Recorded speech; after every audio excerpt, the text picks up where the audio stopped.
BMC news live from Kochi Malayalam വാർത്തകൾ നിങ്ങൾക്കായി അവതരിപ്പിക്കുന്നത് Cochin Kalabhavan Angamaly franchise powered by heal life Thottakkattukara Nazareth villas and BMC production Angamaly. നമസ്കാരം, BMC radio Malayalam വാർത്തകളിലേക്ക് സ്വാഗതം. ഞാൻ ധനു കൃഷ്ണ. വോട്ടെണ്ണൽ ദിനമാണെന്ന് കരുതി കൊച്ചി നഗരത്തിലെ കാനകളുടെ ശുചീകരണ പ്രവൃത്തികൾ മാറ്റിവെക്കരുതെന്ന് ഹൈക്കോടതി. കാന ശുചീകരണത്തിലെ വീഴ്ചകൾ ചൂണ്ടിക്കാട്ടി കോർപ്പറേഷനെതിരെ കോടതി രൂക്ഷമായ വിമർശനം ഉന്നയിച്ചു. ഒരു മഴ പെയ്താൽ തന്നെ ജനം ദുരിതത്തിലാകുമെന്നും സർക്കാരിനോടും ബന്ധപ്പെട്ടവരോടും പറഞ്ഞു മടുത്തുവെന്നും കോടതി അഭിപ്രായപ്പെട്ടു. ഇതേ തുടർന്നാണ് ഇന്ന് വോട്ടെണ്ണലാണെന്ന് കരുതി കൊച്ചിയിലെ വെള്ളക്കെട്ട് പ്രശ്നങ്ങൾ പരിഹരിക്കുന്നതിനുള്ള നടപടികൾ മാറ്റിവെക്കരുതെന്നും കോടതി നിർദ്ദേശിച്ചത്.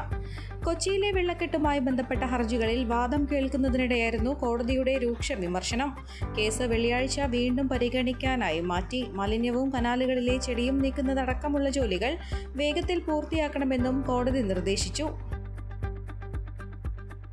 പെരിയാറിലെ മത്സ്യക്കുരുതിയിൽ ജലസേചന വകുപ്പിനെതിരെ മലിനീകരണ നിയന്ത്രണ ബോർഡ് ഹൈക്കോടതിയിൽ സത്യവാങ്മൂലം നൽകി. പതാളം ബണ്ട് ദീർഘകാലം അടച്ചിടുന്നത് ജൈവമാലിന്യം അടിഞ്ഞുകൂടുന്നതിന് കാരണമാകുന്നുവെന്ന് മലിനീകരണ നിയന്ത്രണ ബോർഡ് കോടതിയെ അറിയിച്ചു. പെരിയാറിലെ ഒഴുക്ക് കുറഞ്ഞ നിലയ്ക്കെങ്കിലും നിലനിർത്തണമെന്നും നിർദ്ദേശം നൽകിയിരുന്നു. 2017 ദേശീയ ഹരിത ട്രിബ്യൂണലിന്റെ നിർദ്ദേശപ്രകാരമാണ് ജലസേചന വകുപ്പിന് നിർദ്ദേശം നൽകിയതെന്നും ഈ നിർദ്ദേശം ജലസേചന വകുപ്പ് നടപ്പാക്കിയില്ലെന്നും സത്യവാങ്മൂലത്തിൽ പറയുന്നു.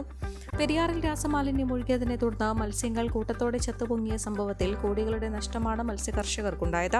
വരാപ്പുഴ, ചേരാനെല്ലൂർ, കടമക്കുടി പഞ്ചായത്തുകളിലാണ് ഏറ്റവും കൂടുതൽ നഷ്ടമുണ്ടായത്. കൊച്ചി കോർപ്പറേഷൻ മേഖലയിലേക്ക് വിഷപ്പുഴ ഒഴുകിയെന്നാണ് ഫിഷറീസ് വകുപ്പിന്റെ റിപ്പോർട്ടിൽ പറയുന്നത്. മാലിന്യ നിക്ഷേപം തടയാൻ സ്കൂൾ തലത്തിൽ ബോധവൽക്കരണ പരിപാടികൾ സംഘടിപ്പിക്കണമെന്ന് ഹൈക്കോടതി. ഇതുമായി ബന്ധപ്പെട്ട് സ്വീകരിച്ച നടപടികൾ ഈ മാസം 14 മുൻപ് അറിയിക്കാൻ സർക്കാരിന് കോടതി നിർദ്ദേശം നൽകി. സംസ്ഥാനത്തെ 6 കോർപ്പറേഷനുകളിലും മറ്റ് ജില്ലാ കേന്ദ്രങ്ങളിലുമുള്ള മാലിന്യം എങ്ങനെ നീക്കം ചെയ്യുമെന്ന് അറിയിക്കാനും സർക്കാരിനോട് നിർദ്ദേശിച്ചു. കഴിഞ്ഞ വർഷം ബ്രഹ്മപുരത്ത് മാലിന്യമലയ്ക്ക് തീപിടിച്ചതിനെ തുടർന്ന് സ്വമേധയെ എടുത്ത കേസാണ് ഹൈക്കോടതി പരിഗണിച്ചത്.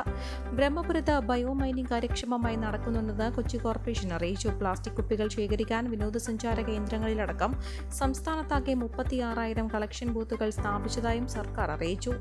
നടപടിയിൽ സർക്കാരിനെ അഭിനന്ദിച്ച കോടതി തദ്ദേശ സ്വയംഭരണ സ്ഥാപനങ്ങളും പ്ലാസ്റ്റിക് കുപ്പികൾ ശേഖരിക്കാൻ ആവശ്യമായ സ്ഥലങ്ങളിൽ കളക്ഷൻ ബൂത്തുകൾ സ്ഥാപിക്കണമെന്ന് നിർദ്ദേശിച്ചു. കൊച്ചിയിൽ തേവര, പേരണ്ടൂർ കനാൽ തീരത്തെ മാലിന്യം നീക്കം ചെയ്യാൻ സ്വീകരിച്ച നടപടികളും കനാലുകൾ വൃത്തിയാക്കാൻ കൊച്ചി കോർപ്പറേഷൻ സ്വീകരിച്ച നടപടികളും അറിയിക്കണം. റോഡിലെ കാനകളിൽ നിന്നും നീക്കിയ ചെളി റോഡരികിൽ നിന്ന് നീക്കം ചെയ്യാൻ സ്വീകരിച്ച നടപടികൾ അറിയിക്കണമെന്നും കൊച്ചി കോർപ്പറേഷനോട് കോടതി നിർദ്ദേശിച്ചു.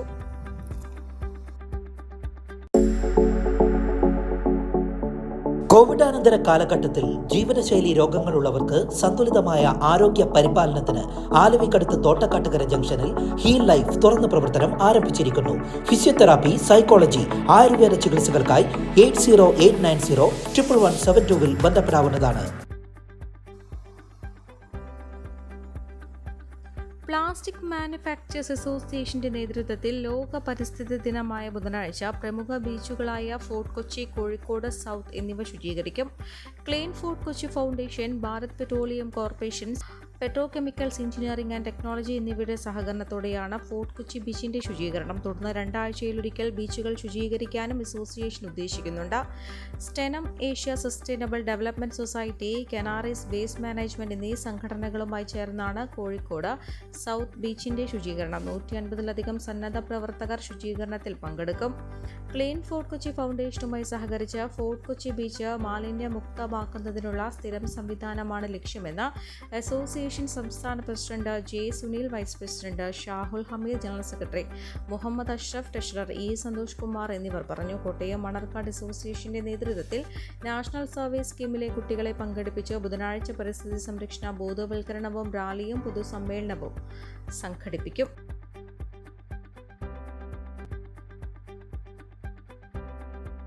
ഞാറയ്ക്കൽ റോയൽ ആൻഡ് ക്ലബിൽ പണം വെച്ച് ചീട്ട് കളിച്ച 25 പേരെ ഞാറയ്ക്കൽ പോലീസ് പിടികൂടി. ഇവരിൽ നിന്ന് 74,000 രൂപയും കണ്ടെടുത്തു.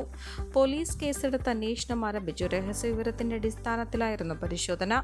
ഇൻസ്പെക്ടർ സുനിൽ തോമസിന്റെ നേതൃത്വത്തിൽ SI കുഞ്ഞുമോൻ തോമസ്, സീനിയർ CPOമാരായ റെജി തങ്കപ്പൻ, KG പ്രജിൻ, VV വിനേഷ് എന്നിവരാണ് അന്വേഷണ സംഘത്തിലുണ്ടായിരുന്നത്.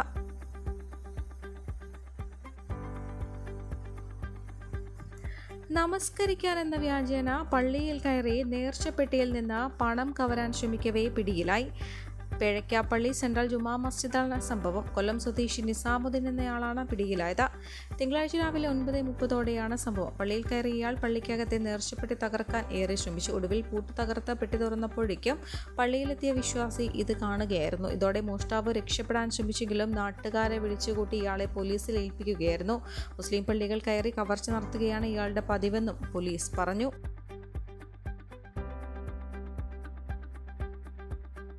മധ്യവയസ്കയെ കുത്തിപ്പരിക്കേൽപ്പിച്ചയാൾ അറസ്റ്റിൽ. എറണാകുളം സ്വദേശി സിനിയെ ആക്രമിച്ച ചെല്ലാനം മുത്തൻതോട് പാണ്ടിയേലക്കൽ ജോർജ് ധനീഷാണ് സെൻട്രൽ പോലീസിന്റെ പിടിയിലായത്. ഞായറാഴ്ച രാത്രി എറണാകുളം സൗത്ത് പാലത്തിന് താഴെയാണ് സംഭവം. സിനിയുടെ സുഹൃത്ത് സുജാതയ്ക്കൊപ്പം 1 വർഷമായി താമസിക്കുന്നയാളാണ് ജോർജ് എന്നും സെൻട്രൽ പോലീസ് പറഞ്ഞു. സുജാതയെ സിനി ഉപദ്രവിച്ചിരുന്നുവെന്നും ഇക്കാര്യം ചോദ്യം ചെയ്തതിനെ തുടർന്നുണ്ടായ തർക്കമാണ് കത്തിക്കുത്തിൽ കലാശിച്ചതെന്നും ജോർജ് മൊഴി നൽകി. കൈക്കും വയറിന് കുത്തേറ്റ Sini Ernakulam government medical college ആശുപത്രി തീവ്രപരിചരണ വിഭാഗത്തിൽ ചികിത്സയിലാണ്. സെൻട്രൽ CIO ശ്രീജിത്ത്, SPOമാരായ വിനോദ്, ഷിഹാബ്, ഉണ്ണികൃഷ്ണൻ എന്നിവരുടെ നേതൃത്വത്തിലാണ് ജോർജിനെ അറസ്റ്റ് ചെയ്തത്.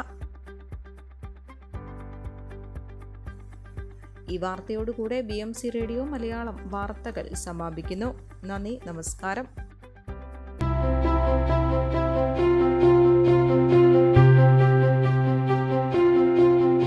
അങ്കമാലി പ്രദേശത്തെ കലാവിദ്യാർത്ഥികൾക്ക് സുവർണ അവസരം.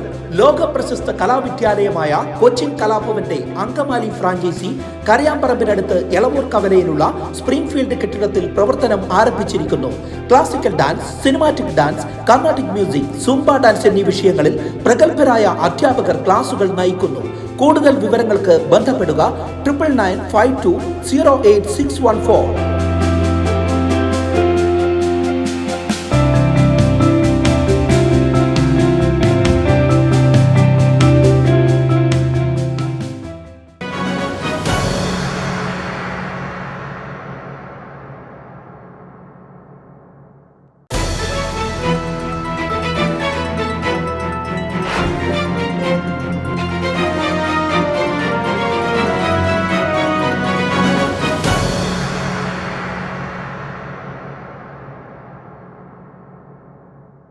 BMC news live from Kochi.